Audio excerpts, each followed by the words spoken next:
We will start in about 1 minute until everyone gets on board.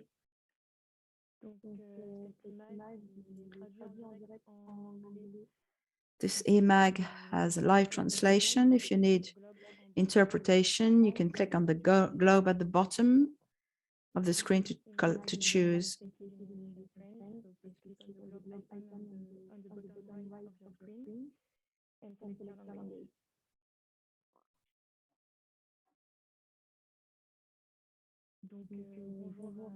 So hello everyone, welcome for this eMag on sustainable cities and planning in Africa.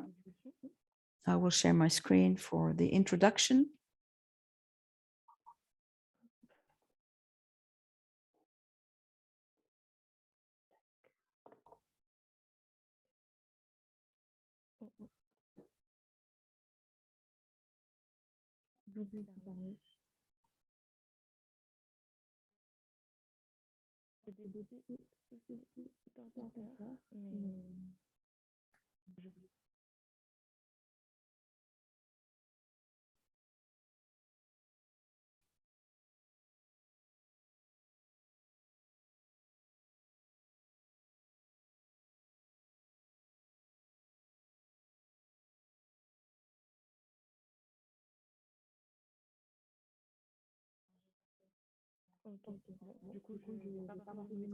Okay, I'm not going to share my screen.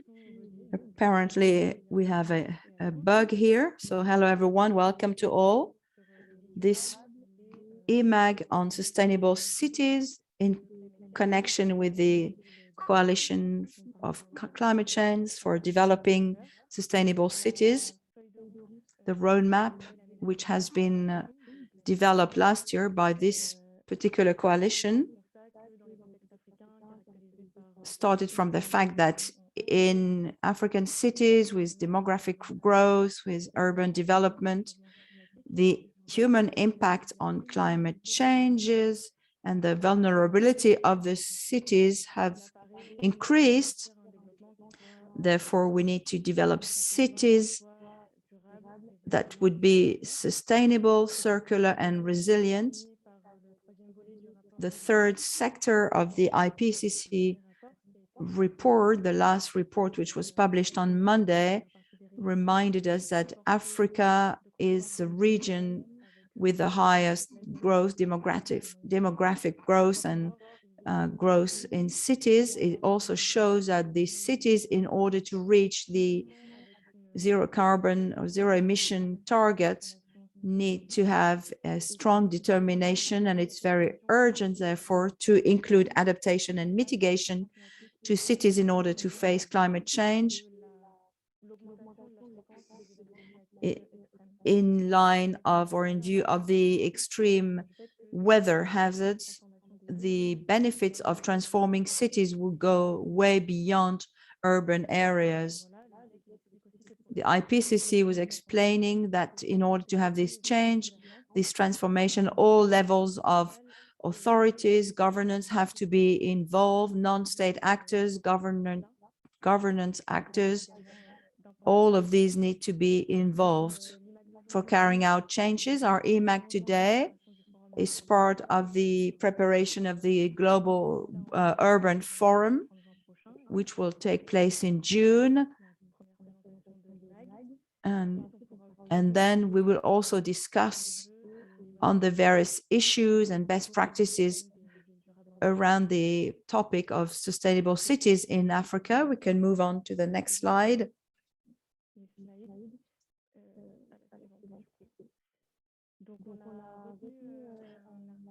We have a special article that was published by Benoît Ivan-Wanzi by Africa 21.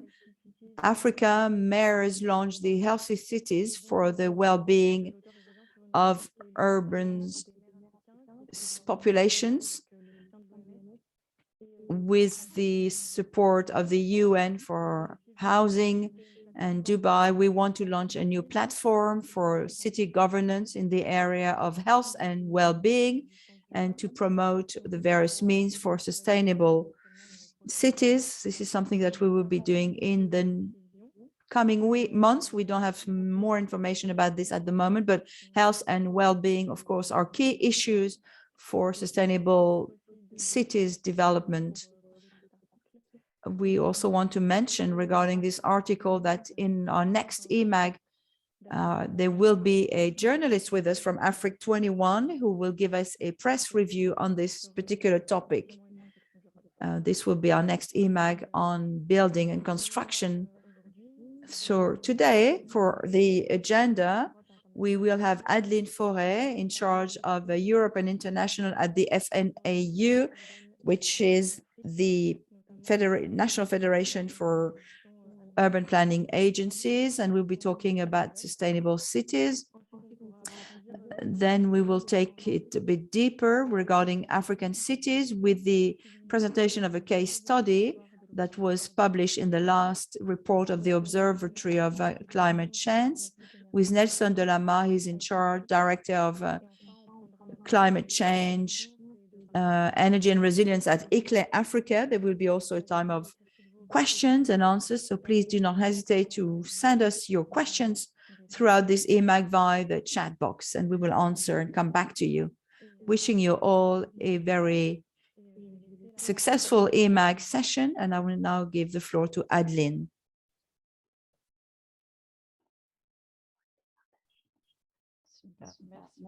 Great, thank you, Chloe. Can you hear me well?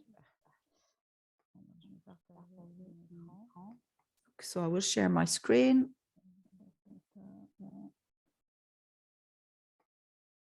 The National Federation of Urban Planning Agencies. First of all, thank you very much. Thank you to Chloe. Thank you to Climate Change for this opportunity to share in this eMag session. Climate Change is a very important association. We've been working with them together. We've been working with them for a long time. It's always a great joy to take part in these discussions and webinars. I'm Adeline Fauré, in charge of International European Mission at the National Federation for Urban Planning Agency. The FNAU is an association grouping the 50 urban planning agencies in France. There are 50 in France, and in the overseas territories, these agencies are partner engineering portals which have been developed at the initiatives of local authorities.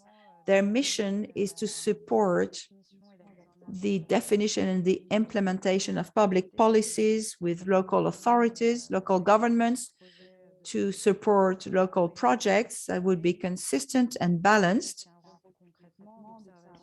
Their role is to observe, to study, to bring expertise, to do planning. These agencies are part of a network. The FNAU is overseeing this network.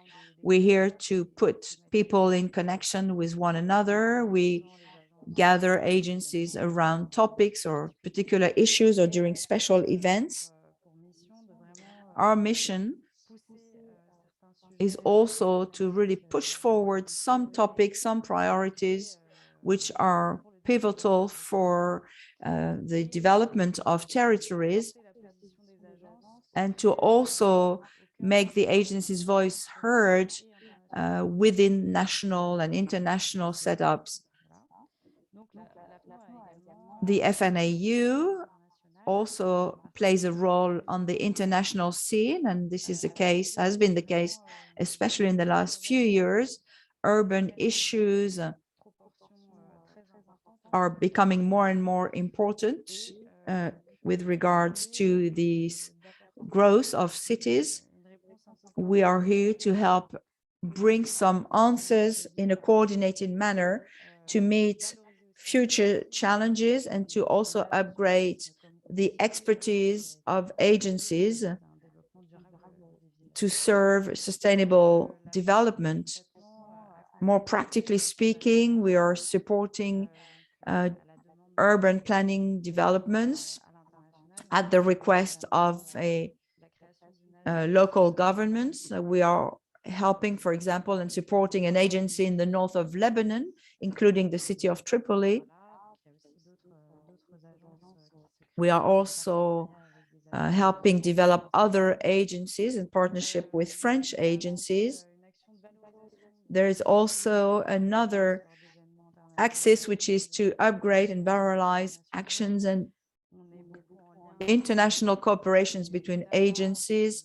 We are working with various agencies regarding digital and also around other events, such as the Climate Change Summit. We are also valorizing and upgrading the cooperations between agencies with European and international stakeholders. We are upgrading these kinds of partnerships, which is an asset for the agencies. The FNAU, for some years now, has also been coordinating other structures. One of those structures is the MTPA, Metropolitan Territorial Planning Agency or Network, which is a global structure for urban planning with the ICLEI and other partners. The idea is to be able to coordinate, to exchange at the international level with agencies for urban planning or similar agencies. So we developed that network, which includes several agencies, several representations in Latin America, in Africa. We also have an African branch for this MTPA network,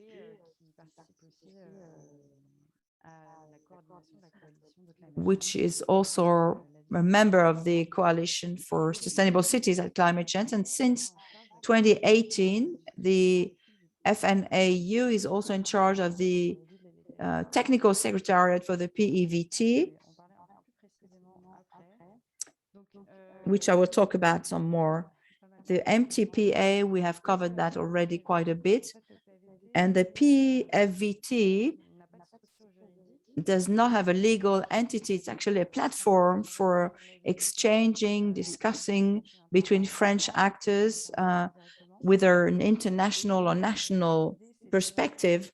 The idea here is to develop a network of urban stakeholders with a great variety of stakeholders. We have different institutions representing the private sector, representing the state, the public sector, civil society, NGOs, associations, local governments, etc. So we wanted to gather a large variety of actors to mobilize them in order to coordinate our opinions and our initiatives, especially during World Urban Forums, which I will talk about a bit later on.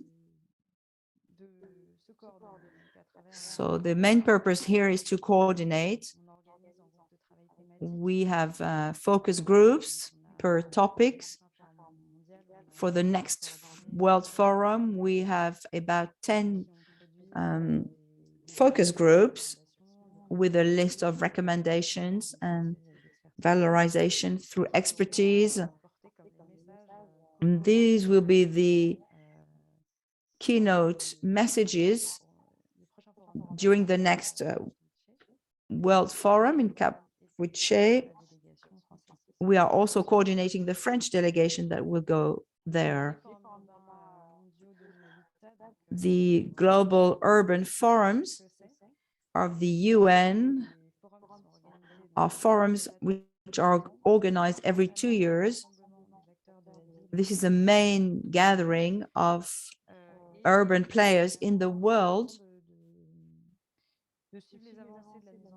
to really monitor what has been happening as far as the urban agenda is concerned, and to look to obtaining and reaching the SDGs, especially number 11, and to also develop a space for advocacy, for dialogues and valorization of projects. It's a place and a time when many people are meeting, when much advocacy is being done,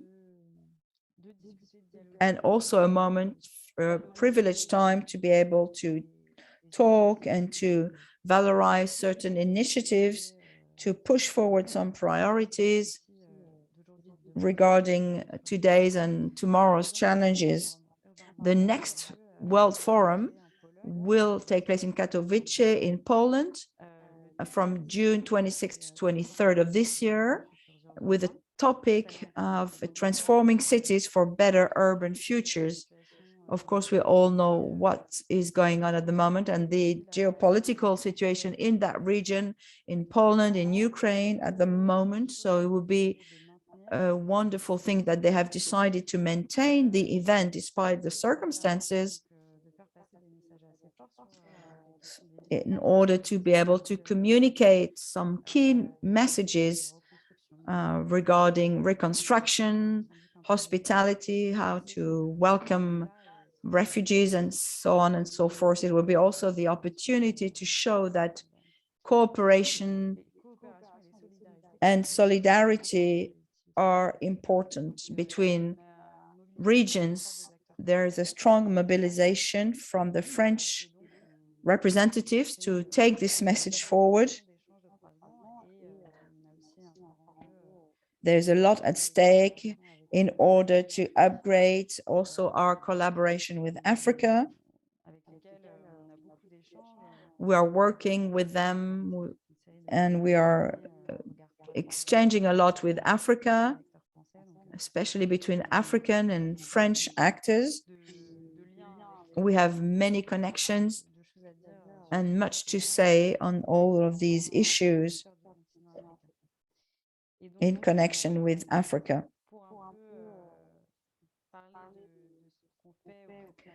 Now, what do we do with climate change and the coalition developing sustainable African cities? For a long time now, we've been part of this coalition, which we are coordinating this coalition, and we have developed a roadmap during some meetings which took place mainly during the climate change summits in Africa. This roadmap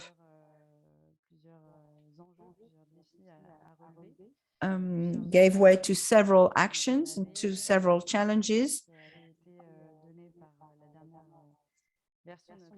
The last version of our roadmap was highlighting several axes to enable an action closer to the territory, to have more efficient systems in terms of food and mobility, to help the various sectors of governance. This was the roadmap, which was updated before the last meeting in November 2021 during the last climate change summit.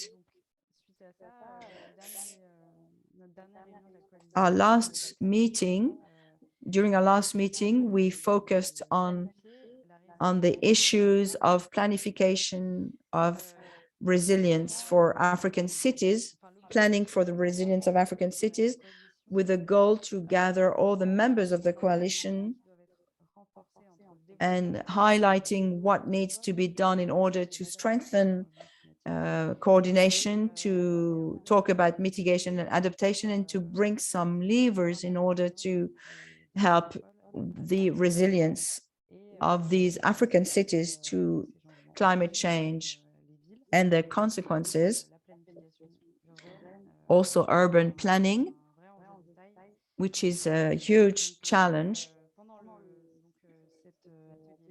During the workshop, we were able to identify some of the stakes and the issues that are already known, the important urban and demographic growth, whether in the cities or mid-size or intermediary cities, which is why our next summit will be talking also about this demographic growth in the cities. Cities are much more vulnerable due to this demographic growth. There's a great vulnerability of cities to climate hazards and to climate changes. But actually, African cities are not more exposed from a geographical point of view than the rest of the world to climate changes, but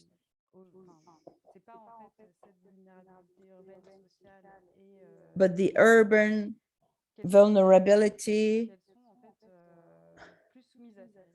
they're actually more exposed to the risks because of these other issues, despite climate hazards, which are not necessarily greater than in other parts of the world.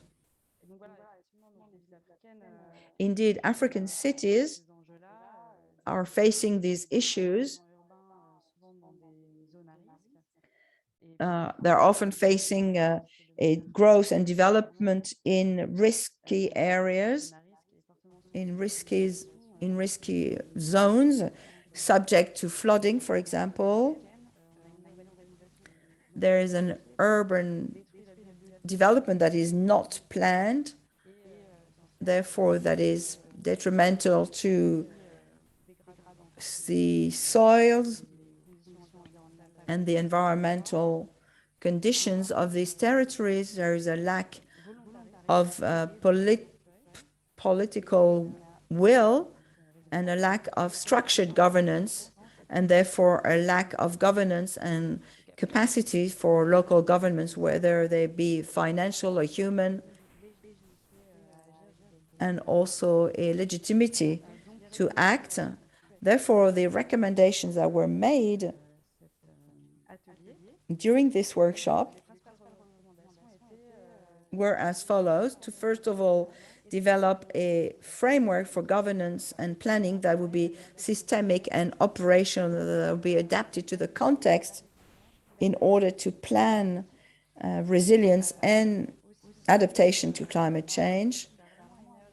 We also want to see emerge a leadership at the local level that would have the necessary skills and competences for implementing the policies and to be able to bring a quick and efficient response in case of crisis. One last recommendation was to include all the stakeholders in all the planning projects, in particular all the populations.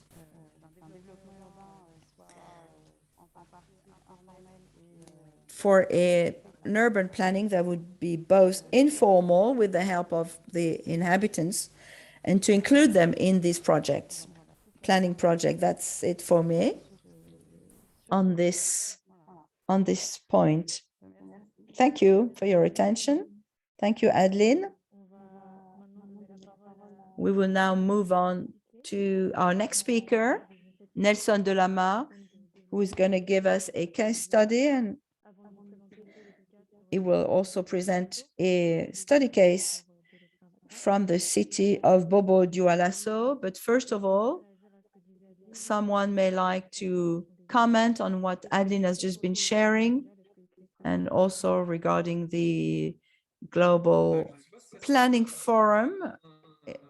Is ICLEI going to be there? I'm not quite sure if we will be there or not.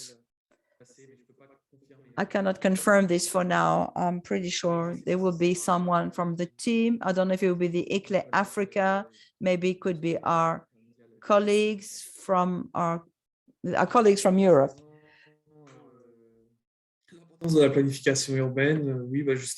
Regarding the importance of urban planning, I will talk about this now in my presentation, and the importance of carrying out in urban planning in Africa in particular. I'm going to share my screen.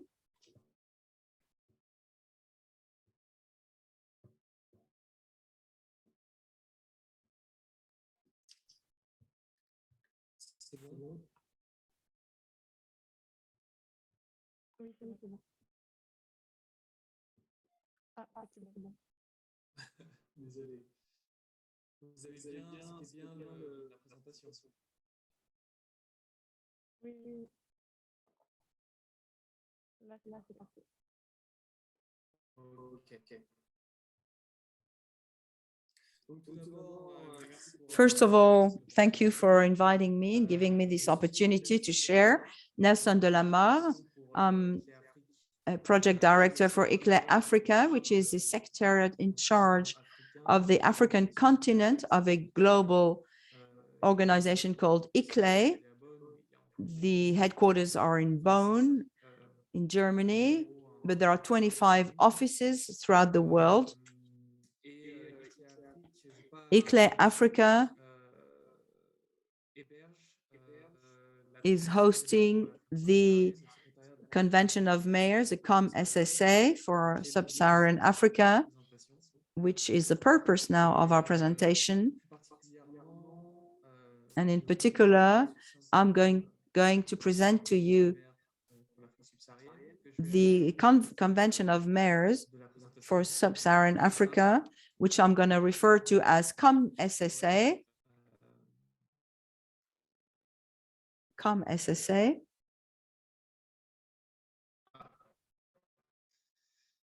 Donc comme ça, l'élaboration d'un plan pour l'accès à l'énergie durable et le climat. We're going to talk about a plan for accessing sustainable cities in Africa with a study case from Bobo Dioulasso from Burkina Faso in the west of the country.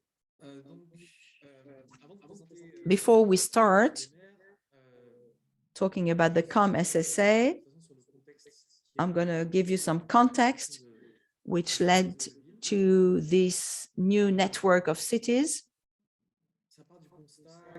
starting from the fact that cities are facing climate change effects and the impact of climate change, and they are consuming 2/3 of the global energy resources. Cities indeed contribute to up to 70% to world emissions.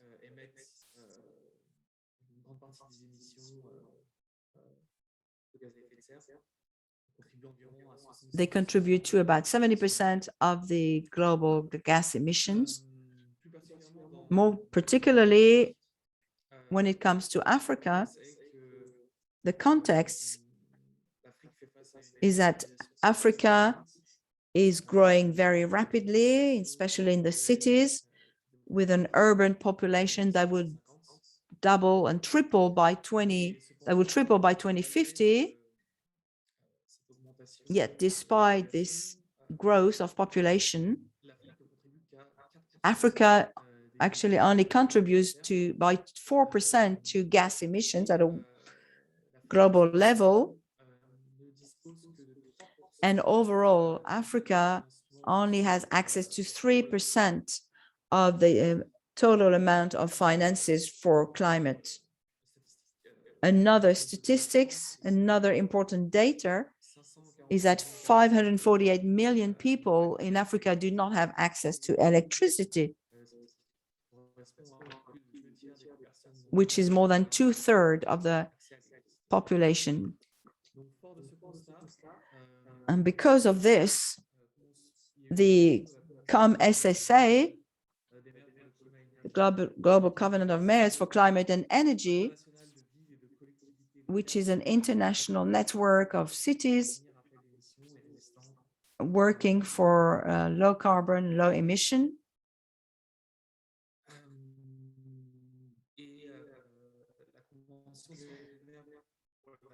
And then the Convention of Mayors for Sub-Saharan Africa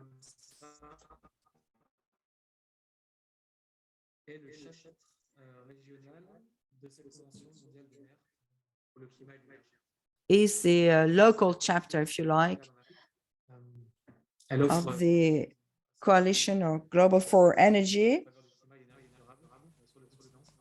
for energy and sustainable development in the continent, especially for sub-Saharan Africa. ClimaMed is overseeing the northern part of Africa. SSA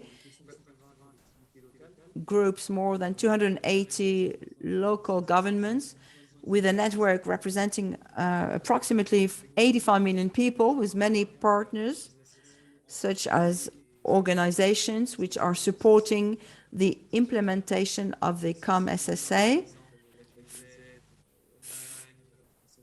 French Development Agency, ICLEI Africa, CGLU Africa, and a few others. So far, we were able to bring technical support to more than 950 municipal leaders and train some people. We are also supporting some project development. We have a portfolio of at least 16 projects. We are also supporting infrastructure projects. We have a budget for 160 million euros for that. What are the main goals of the SSA? To increase access to sustainable energy and to support local action for climate, to also localize, identify what are the NDCs and the SDGs, to empower local authorities, and to initiate local action. Another goal is to improve the institutional framework and the technical capacities to mobilize resources of local authorities. Lastly, to promote political ownership and to share best practices. In order to do this, when cities join the SSA, commit to elaborate an action plan for sustainable energy and for climate. What is CCAP? It's a territorial project for sustainable development with several axes, such as the reduction of gas emissions, adaptation to climate change, reducing vulnerability to climate changes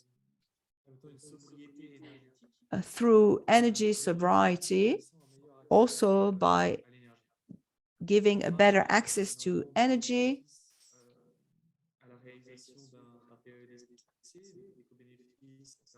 there are many benefits to this CCAP projects, especially such as air, the quality of air, the development of renewable energies,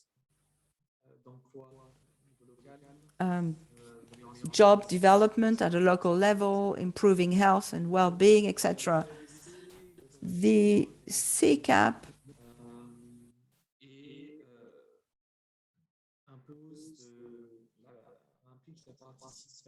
require the participation of many stakeholders at a local level, in the private sector, public sector, participation from citizens, from associations.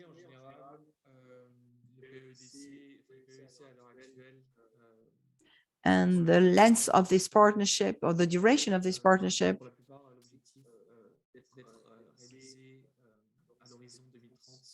is on average planned for till 2030. As I said earlier on, the three main pillars of the CCAP are mitigation, adaptation, and access to sustainable energy. I think most people know what the mitigation is all about, which is reducing the quantity of gas emissions in the atmosphere over a given territory. Adaptation, adapting to the negative impact of climate change. And the third pillar is accessing sustainable energy according to the SDG number 7, which is to give access to sustainable energy to populations, such as securing and reliability of energy sources, durability, sustainability for renewable energy, and finally,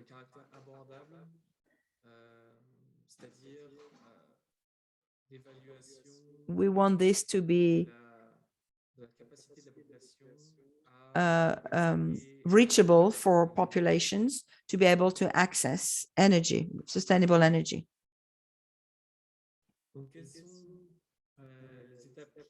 What are the key phases to develop a CCAP project? It is a cycle to enable cities to focus on climate action. The first step is a political commitment.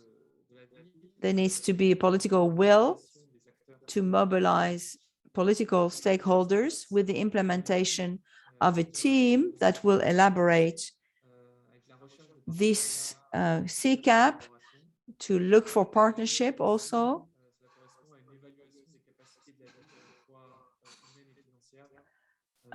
to assess the city capacity in order to implement this plan. The second step is collecting data to have an inventory of gas emissions, of the risks, also an inventory of risks and vulnerability, and for access to energy, an assessment of the risk. These data would help improve the knowledge of the city regarding its climate and energy situation, and to access climate data for the city. Second step is to define the strategies and the goals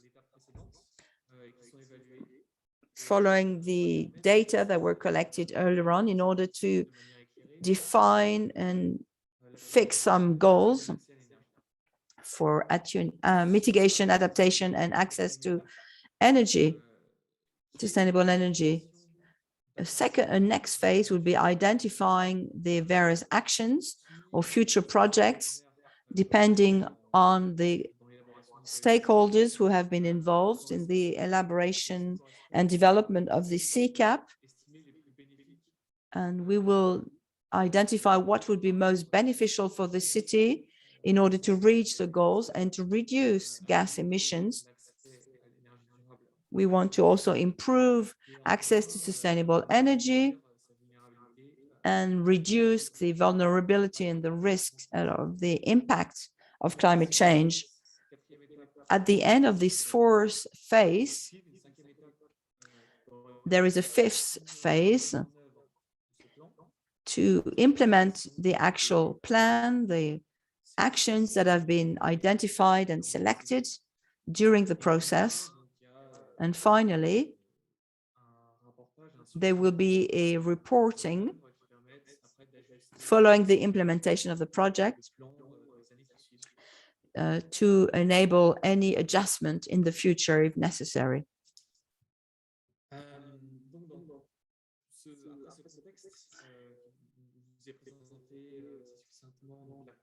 So after presenting to you the context of the COM-SSA and the CCAP, I'm now going to talk about a particular study case of Bobo Dioulasso, which implemented this plan recently. The goals for the city were to support the development of the city towards low carbon and resilience, to raise awareness among the communities concerning climate change, to strengthen technical capacities within the city and to monitor the climate actions for sustainable energy, to develop a database for climate and energy that would be robust in order to help with the political choices and decision making, to also give a visibility and national awareness and acknowledgement, and also at the international level to recognize this city as a pioneer city for climate action.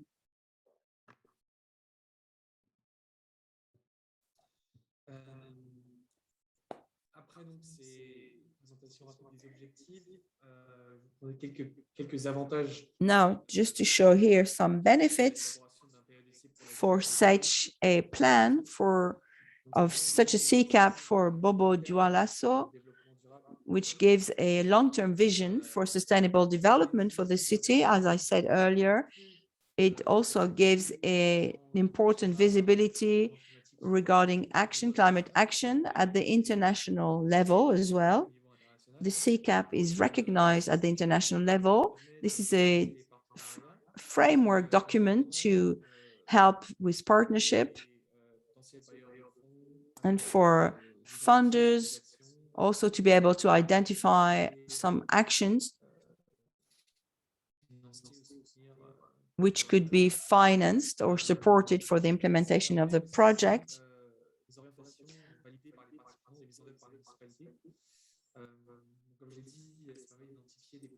It also helps to identify some relevant projects which could be then presented to funders based on some data. Also, it helps give an overview of the specific needs of the city regarding climate change issues.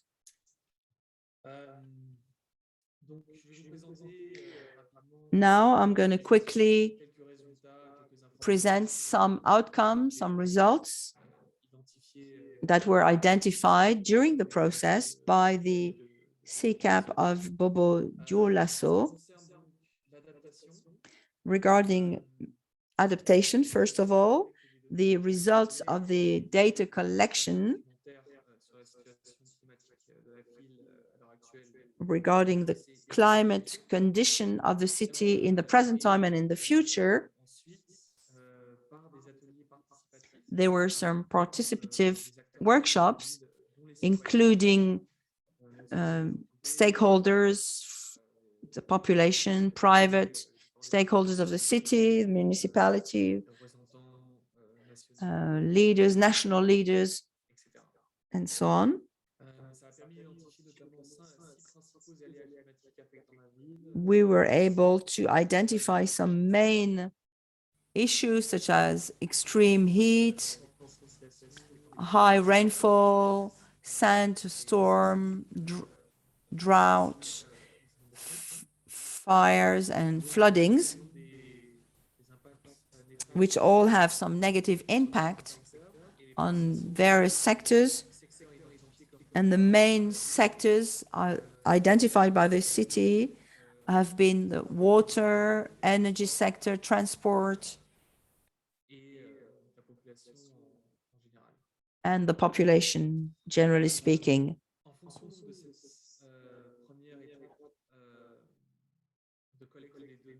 After this first step, after this first data collection and this first step, the city was able to identify some climate action or actions.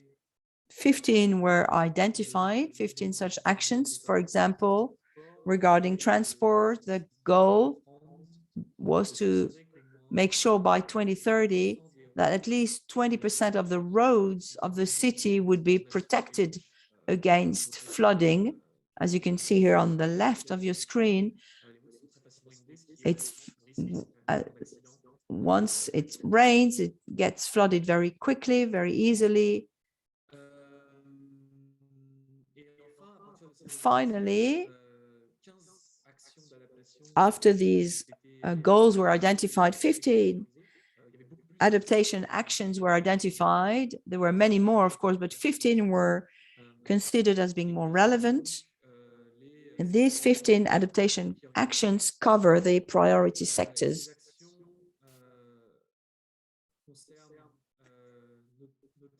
These actions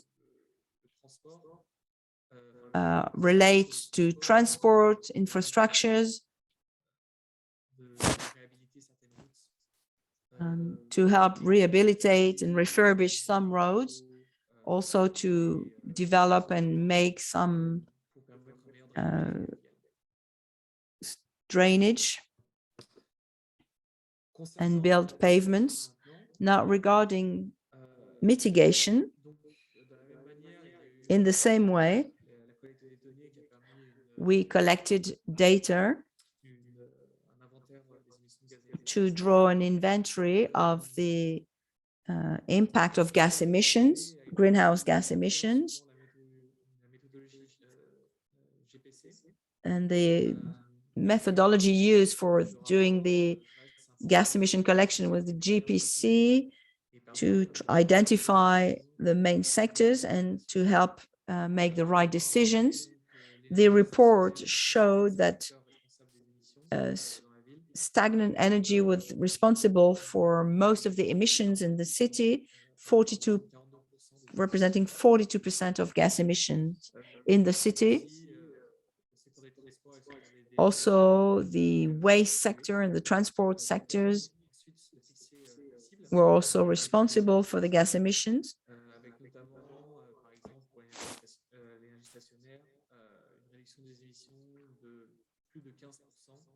But through this project, we were able to reduce emissions by 15% and to continue to do so by 2030. Now, some actions were carried out and identified and carried out by the city regarding public transport. A mobility plan could be developed in the future. There is a desire to make public transport more attractive, to help reduce gas emissions through public transport. In the waste sector also, they will be setting up some waste sorting centers to collect waste and recycle waste. Finally, access to sustainable energy, also connected to mitigation. The data collection was carried out through documentaries and research studies, also through a survey among various households, families, and also shopkeepers. What came out was that 64% of the population has access to electricity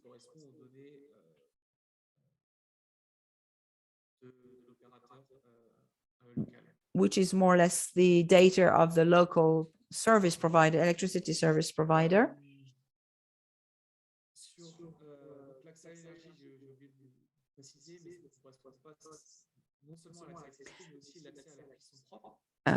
And access to energy is electricity, but also access to clean energy for cooking. What came out of this study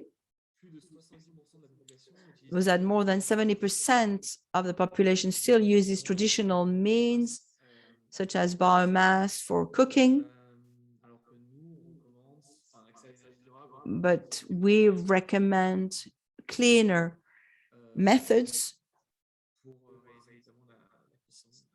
for cooking.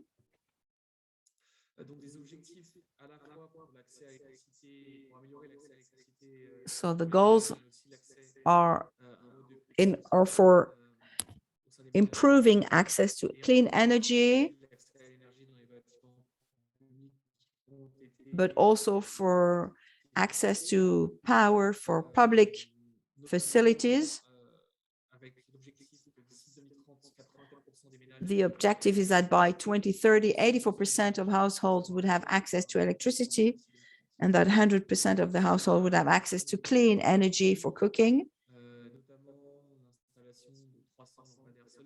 300 solar lights were put in the city, PV panels also in public facilities. Solar facilities also were put up. There is also a promotion of clean energy for cooking. Thank you. Thank you for your attention. Thank you for listening to me. I'm available for any questions. Yes, I have quite a few questions, actually. One in particular from Francine, who was asking which were the economic and social stakeholders and how were they mobilized. It would be good to hear you on this.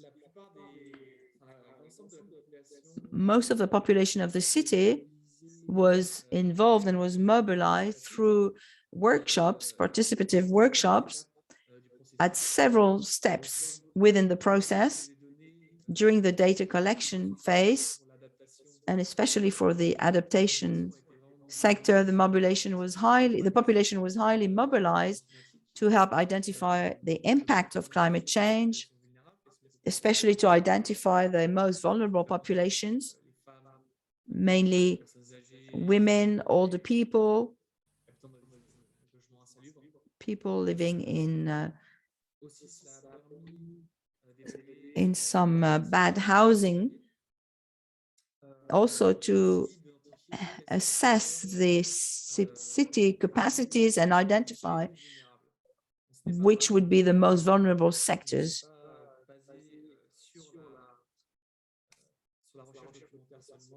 We did not only look at the results of their documentary or the research, we also asked the population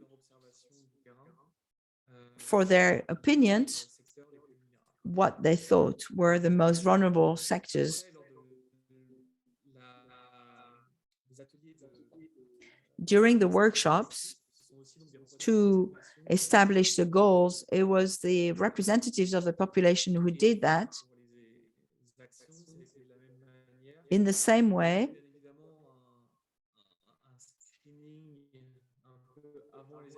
we did a screening before the workshops to identify the relevant actions to be taken. But in the end, the list of actions was suggested by the population, and they are the one who show the one that they thought were more relevant. They added some, they removed some from the list.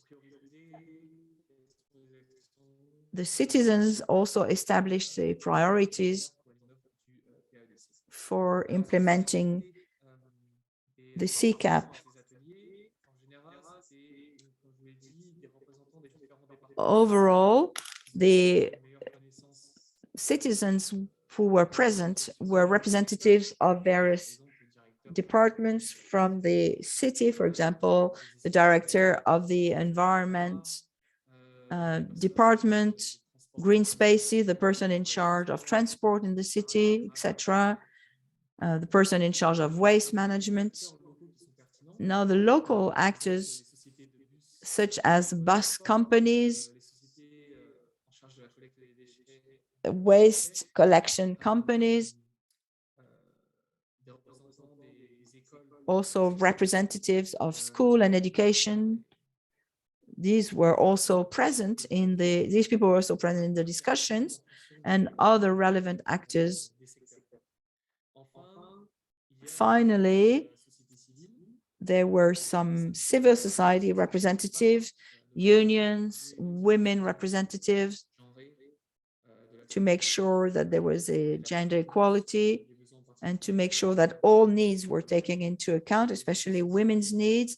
Youth organizations also were represented so that the youth could be also fairly represented.